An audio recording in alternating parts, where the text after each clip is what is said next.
Hello दोस्तों, नमस्कार। आज हम लेकर आए हैं एक कहानी, बेटा हो तो ऐसा। मनोज नाम का एक लड़का हर रोज अपने पिता के साथ जाता और मंदिर जाकर भगवान से प्रणाम करता और भगवान से कहता है कि भगवान सबका अच्छा करना, सबको खुश रखना।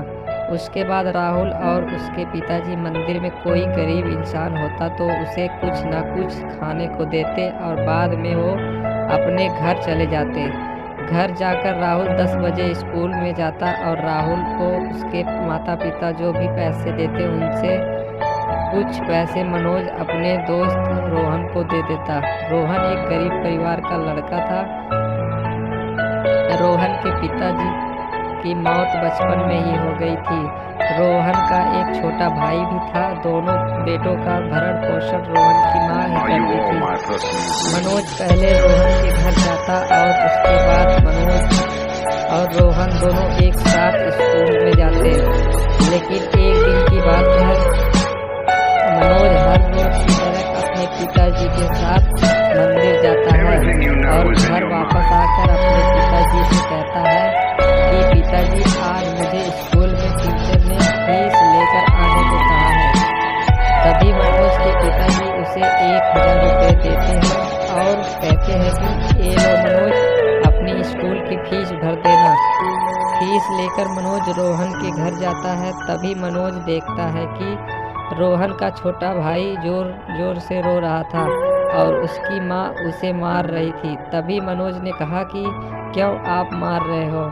तभी रोहन की माँ मनोज से कहती है कि देखो ना बेटा, मकर संक्रांति नजदीक आने पर है तो यह पतंग और मांझा लेने की जिद कर रहा है।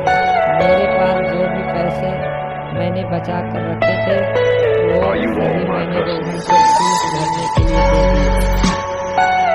अभी मेरे पास घर चलाने के लिए भी पैसे नहीं है।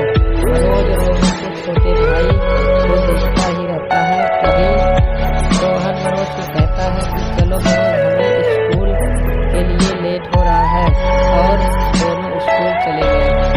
लेकिन मनोज स्कूल में बस यही सोच रहा था कि आज मैंने पहली बार किसी को रोता हुआ देखा।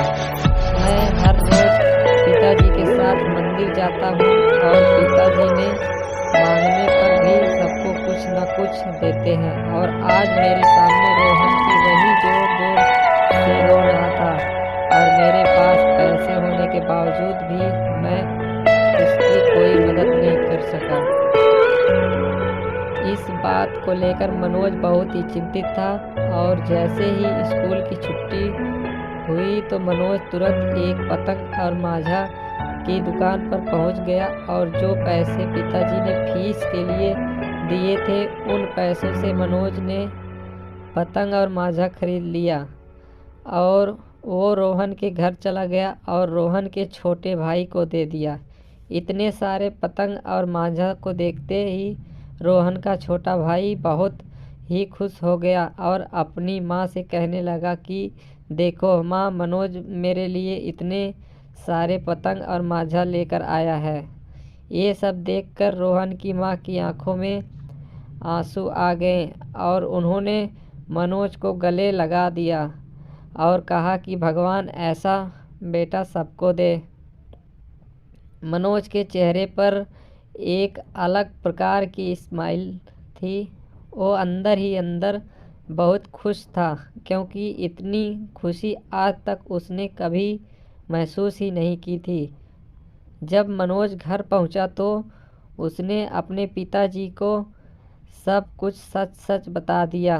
तभी मनोज के पिताजी ने अपनी पत्नी को बुलाया और कहा कि आज मुझे अपने आप पर गर्व है कि मुझे मनोज जैसा बेटा मिला। मैं बस भगवान से एक ही प्रार्थना करता हूँ कि भगवान ऐसा बेटा सबको दे। जो मनोज के चेहरे पर एक अलग प्रकार की स्माइल भी थी। वो अंदर ही अंदर बहुत खुश था, क्योंकि इतनी खुशी आज तक उसने कभी महसूस ही नहीं की थी। जब मनोज घर पहुंचा तो उसने अपने पिताजी उसने अपने पिताजी को सब कुछ सच सच बता दिया। तभी मनोज के पिताजी ने अपनी पत्नी को बुलाया और कहा कि आज मुझे अपने आप पर गर्व है कि मुझे मनोज जैसा बेटा मिला। मैं भगवान से प्रार्थना करता हूँ कि भगवान ऐसा बेटा सबको दे जो दूसरों के दुख को अपना दुख समझे। सीख। दोस्तों, इस कहानी से हमें यह सीख मिलती है कि इंसान को दूसरे इंसानों की खुशी में अपनी खुशी ढूंढना चाहिए और दूसरे के दुखों को अपना दुख समझना चाहिए और